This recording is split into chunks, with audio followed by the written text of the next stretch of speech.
चलिए आज हम लोग शुरू कर रहे हैं डेवलपमेंट ऑफ केमिस्ट्री। क्लियर? यहाँ देखिए शुरुआत का अगर हम बात करें तो इन इंडिया क्या हो रहा, आयुर्वेदिक मेडिसिन बहुत ज़्यादा डेवलप हुआ था। सही ना? शुरुआत में जो केमिस्ट्री का खोज हुआ था इंडिया में, वो आज के दिन में आयुर्वेदिक मेडिसिन के नाम से ज़्यादा फेमस है। बात समझ में आ रहा है? तो आज जो हम लोग आयुर्वेदिक मेडिसिन हम लोग खाते हैं वो एग्जैक्टली है तो केमिस्ट्री, उसको खोजा गया था। क्लियर है? अब यहाँ पे क्या कहा जाए तो 17वीं सेंचुरी में ल्यूबर जो है क्या खोज किए थे मालूम है? सोडियम सल्फेट का, सोडियम सल्फेट का खोज किए थे। क्लियर है? और यही सोडियम सल्फेट जो है इसी का नाम जो पड़ा, क्या पड़ा मालूम है? इन्हीं के नाम के ऊपर ग्लोबल सॉल्ट। क्या पड़ा? Global salt. इन्हीं के नाम के ऊपर ये नाम पड़ा था उस समय। समझा रहा? बाद में इन्होंने क्या किया था मालूम है? हाइड्रोक्लोरिक एसिड को भी बनाया था। हाइड्रोक्लोरिक एसिड को भी इन्होंने ही खोजा था, बनाया था। खोजा क्या बनाया था? क्लियर है? कुछ चाइनीज की बात करें अगर, चाइनीज बंदों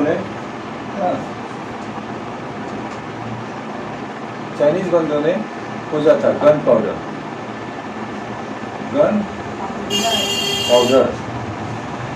समझे? अब गन पाउडर की बात अगर करते हैं तो ये कब खोजा गया था? 19वीं सेंचुरी में। ये सब इम्पोर्टेंट पॉइंट है, इसको आप लोग याद रखिएगा। तो गन पाउडर होता क्या है? अगर हम लोग ये बात करें कि सर गन पाउडर का खोजा गया, तो गन पाउडर होता क्या है? तो चारकोल प्लस सल्फर प्लस, ठीक है, ये गन पाउडर का मिक्सर है। अब गन पाउडर का यूज किस लिए होता है? तो फायर के लिए। समझा है? It is use in fire works. It is use in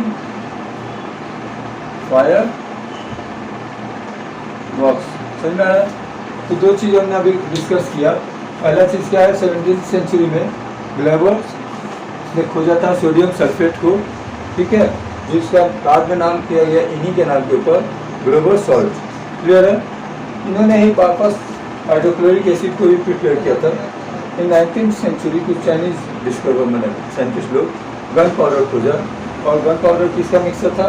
तो चारकोल, सल्फर, नाइट्रो का। और इसका यूज़ क्या है? फायर वर्क्स में इसका यूज आता है। किस में यूज आता है? फायर वर्क्स में। क्लियर? फायर वर्क्स में। इसके बाद आपको बताया एक और किस्सा क्या हुआ था कि 18वीं सेंचुरी में, कितना में? 18वीं सेंचुरी में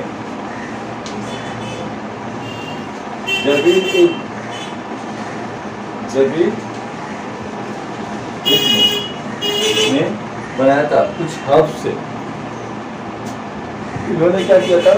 कुछ हर्ब से एक्सट्रैक्ट करके एनेस्थीसिया क्या बनाया था? एनेस्थीसिया बनाया, जिसको आजकल ऑपरेशन में भी यूज होता है। आज भी ऑपरेशन के समय क्या होता है? एनेस्थीसिया में नशा वाला दे दिया जाता है, जिससे डॉक्टर्स कटिंग करते तो हमें समझ में नहीं आता। क्लियर?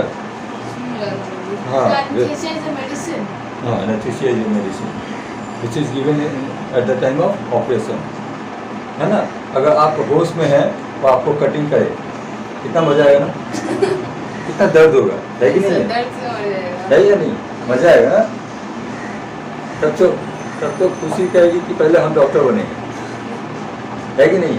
पहले काटो, दर्द होगा इसको काटना। हाँ ठीक है, चलिए एनेस्थीसिया हो गया। अब आइए फूड एंड केमिस्ट्री की बात अगर करते हैं हम लोग, फूड एंड केमिस्ट्री की बात करते हैं।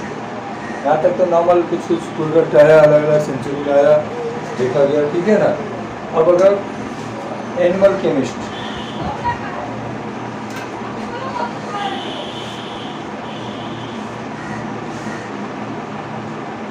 एनिमल केमिस्ट की बात करेगा। तो क्या है, कुछ एनिमल केमिस्ट जो थे उन्होंने रिसर्च किया किस पे, एनिमल पे। किस पे रिसर्च किया, एनिमल पे, जो आज भी हमारे लिए यूजफुल है, useful to human being. Clear है? Animal chemist conduct researches on animal which is helpful in human being. Clear? लोगों के लिए बहुत उपयोगी है। बहुत ऐसे खोजबीन हुआ। मान लीजिए आज भी कोई दवा बनता है तो सबसे पहले एनिमल को ही खिलाया जाता है, लोगों पे ट्राई नहीं होता है। हाँ, ठीक है। तो अलग अलग गिनी पिग वगैरह है, उस पर ट्राई होता है, उसके बाद ही हम लोग पे ट्राई किया था। लास्ट में थर्ड या फोर्थ समय में ट्राई होता है, ठीक है। इसके आता है फ्लेवर, फ्लेवर केमिस्ट।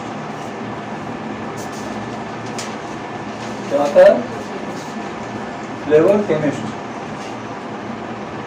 ये क्या है कि कुछ नॉलेज ऑफ केमिस्ट्री को यूज करके फूड इंग्रेडिएंट्स तैयार किए, फूड इंग्रेडिएंट्स तैयार किए, और जो एक नया फ्लेवर, मान लो हाँ एक केमिस्ट्री है, क्या केमिकल है, उसको यूज करते हैं हम लोग अलग अलग कामों में, लेकिन फूड के साथ हमको लेना है। तो ऐसा भी इंग्रेडिएंट्स चाहिए ना, केक वगैरह होता है तो उसमें क्रीम वगैरह के ऊपर में एसेंस डालते हैं, बहुत सारे फूड इंग्रेडिएंट्स डालते हैं जो केमिकल होते हैं, रहता है ना कि नहीं होता, सही में आ रहा है?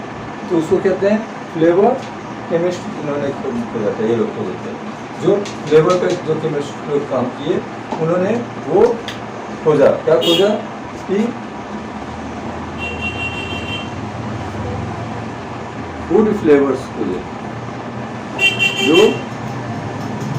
जो फूड में काम आता है, जो फूड में काम आता है, सही में आ रहा? इसके बाद आते हैं फूड केमिस्ट।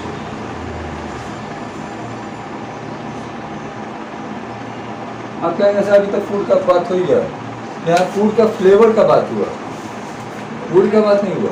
अब फूड केमिस्ट की बात करते हैं। फूड केमिस्ट किस में हेल्प करता है? तो भाई आप कोई भी खाना बनाए, पार्सल करना है, कैसे करेंगे? प्रिजर्व, ज़्यादा खाना बन गया, उसको रखना है, कैसे रखेंगे, है ना? समझ में आ रहा? स्टोरिंग हुआ, डिस्ट्रीब्यूटिंग हुआ, ये अलग अलग प्रोसेस है। आप खाना यहाँ बनाए हैं और खाना ले जाके कहीं और बांटना है, वो किस तरह से होगा? होता है या नहीं होता? कहीं पर अगर फ्लड आता है तो दूसरे स्टेट से खाना वहाँ जाते हैं, तो उतना देर तक वो खाना तो बचा के रखा जाएगा तब ना। आप अपने घर में अगर खाना रखते हैं तो आज का रोटी कल बासी हो जाता है, खा नहीं पाते हैं, यस या नो? लेकिन जब फ्लड आता है तो क्या होता है, हम लोग इकट्ठा करते हैं आज, फिर यहाँ से जाता है, फिर वहाँ से जाने में लगभग 2 दिन लग जाता है डिस्ट्रीब्यूट होते होते, होता है ना? ये 2 दिन वो रोटी ताज़ा रहे, कुछ ना कुछ तो प्रोसेस होगा। ये फूड केमिस्ट ने खोजा, कैसे प्रिजर्व करेंगे, कैसे स्टोर करेंगे, कैसे पैकेज करेंगे ताकि वो सही रहे, है ना कि नहीं रहे? समझ आ रहा? कैसे ये सब करेंगे। आज सोचो कि आप मीट लेते हो, दुकान से मीट लेते हो और 1 घंटा लेते हो, एक अजीब सा स्मेल आने लगता है। और पैकिंग मीट जो होता है, आजकल तो पैकिंग मीट आने लगा, तो पैकिंग मीट में क्या होता है, कई दिनों का बासी होता है, पुराना होता है। तो वो कैसे प्रिजर्व करते हैं, मतलब कुछ न कुछ केमिकल उसमें मिलाते हैं, कुछ न कुछ प्रोसेस करते हैं, है ना, जिससे वो तरोताज़ा रहे, फ्रेश रहे कई दिनों के बाद भी, जैसे ना। तो उसको कहेंगे, तो किसने किया होगी ये सब काम? किसने किया? फूड केमिस्ट ने। क्या क्या किए भाई? प्रोसेसिंग क्या होता है, क्या क्या किया जा सकता है, पैकेजिंग क्या क्या किया जा सकता है, समझ में आ रहा? स्टोरिंग और डिस्ट्रीब्यूटिंग।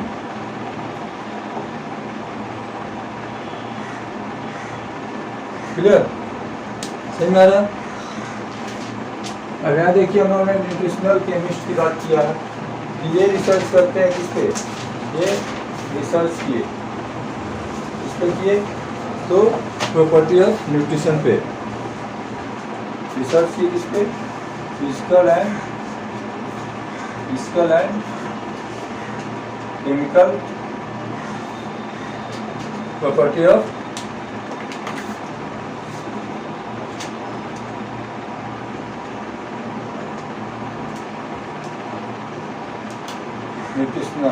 न्यूट्रिशन पे, है ना। अगर सॉइल एंड प्लांट केमिस्ट की बात करते हैं तो ये क्या किए, इन्होंने एग्जामिन किया, क्या एग्जामिन किया, क्लियर, क्या एग्जामिन किया भाई, सॉइल का एग्जामिन किया।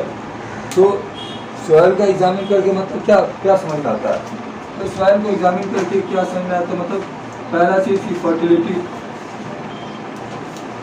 फर्टिलिटी ऑफ सॉइल, है ना, कैसे मेंटेन होगा।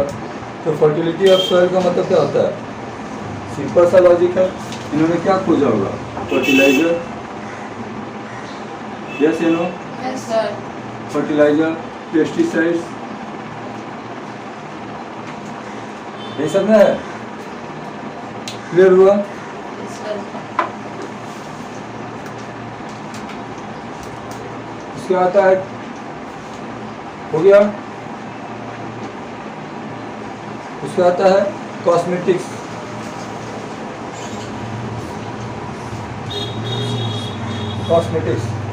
तो कॉस्मेटिक्स क्या है, फिर से केमिकल कंपाउंड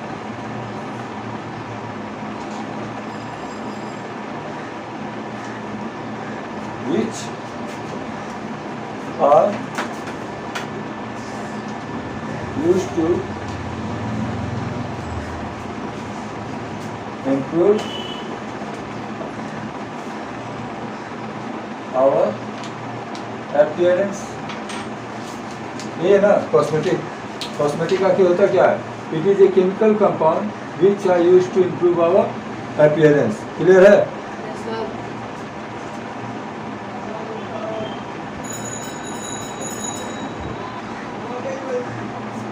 अब जैसे एक आध एग्जांपल अगर बात करें तो हम लोग यूज़ करते हैं ना बहुत पहले से टेल्कम पाउडर, गर्मी के दिनों में पाउडर लगाते हैं ना, इसी का नाम होता है टेल्कम पाउडर। अब कंपनी का नाम अलग अलग होता है, अलग बात है। अब टेल्कम पाउडर की बात करते हैं तो टेल्कम पाउडर किससे बना हुआ है, तो मैग्नीशियम कार्बोनेट और जिंक ऑक्साइड, किससे बना हुआ है, मैग्नीशियम ऑक्साइड और मैग्नीशियम ऑक्साइड, बिल्कुल नहीं, कोई बोल नहीं रहा है, इससे तो कोई फर्क ही नहीं आया। Magnesium carbonate and zinc oxide,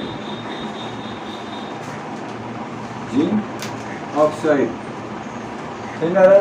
talcum powder किससे बना हुआ है, मैग्नीशियम कार्बोनेट और zinc oxide, is it clear. Yes sir,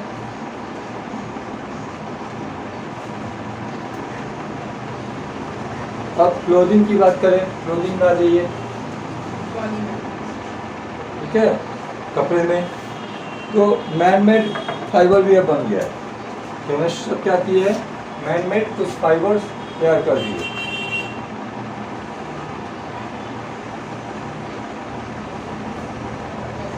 clear, क्या भाई, तो रेयान,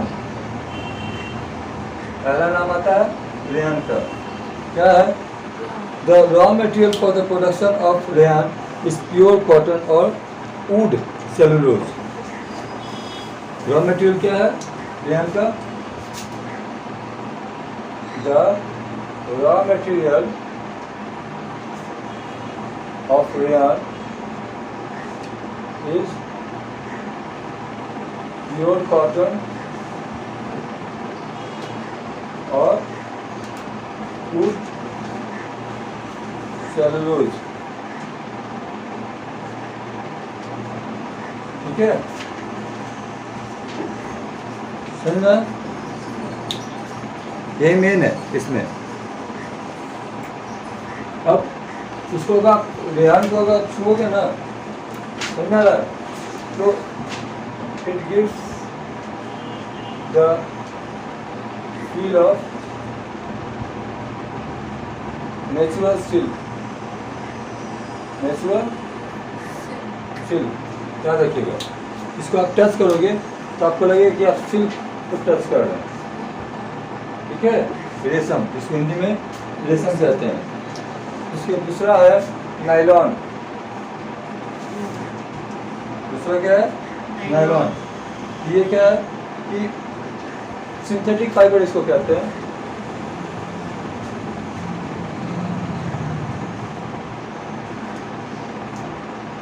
क्लियर?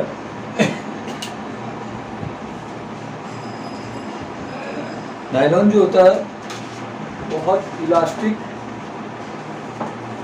इट इज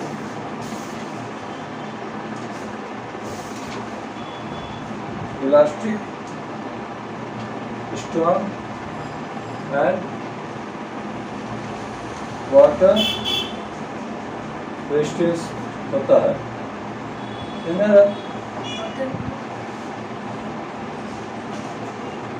अब सही में अब इसका यूज क्या होता है मालूम है? कपड़े में तो होता है, कपड़ा को तो मामा लगता है, फाइबर है तो कपड़ा होगा ही। साथ में फिशिंग नेट होता है ना, फिशिंग नेट, उसमें भी यूज होता है, ठीक है। और माउंटेन क्लाइंबिंग के लिए रोप जो होता है, रोप और माउंटेन क्लाइंबिंग होता है ना, Yes, sir. उसके लिए भी यूज होता है, क्योंकि बहुत मजबूत होता है ये। सही में है। और तीसरा जो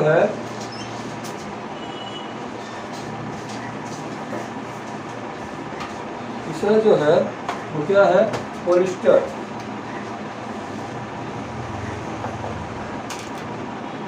क्या है भाई?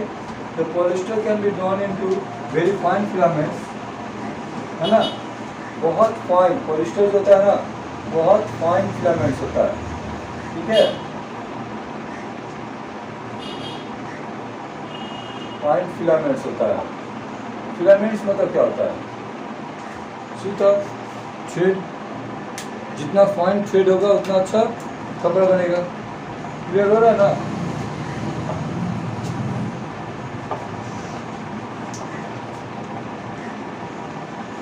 अब इसका अगर एग्जांपल बात करें, एक आता है टेरेलिन। समझ में आया? इसका यूज कहाँ होता है? अगर हम यूज की बात करते हैं, तो क्लोथिंग में होता है। क्लोथिंग क्या लोग एक ही बार में, है ना, ड्रेस मटेरियल जिसको कहते हैं, समझे?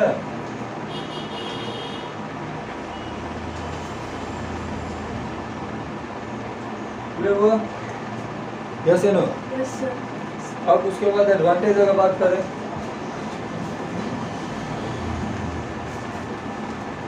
Advantage of synthetic fibre,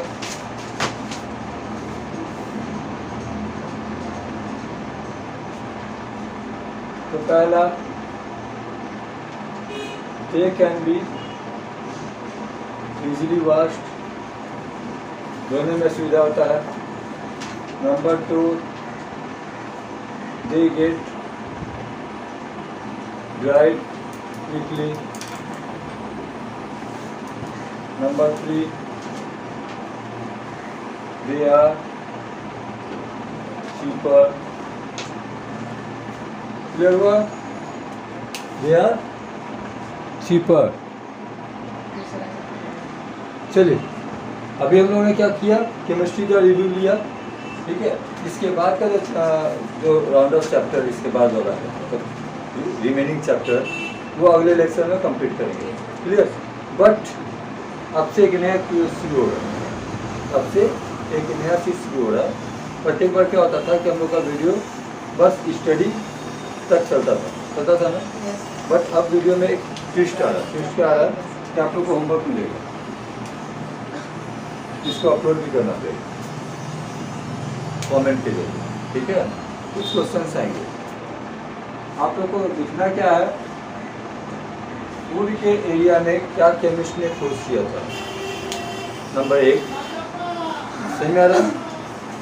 number 2 18th century में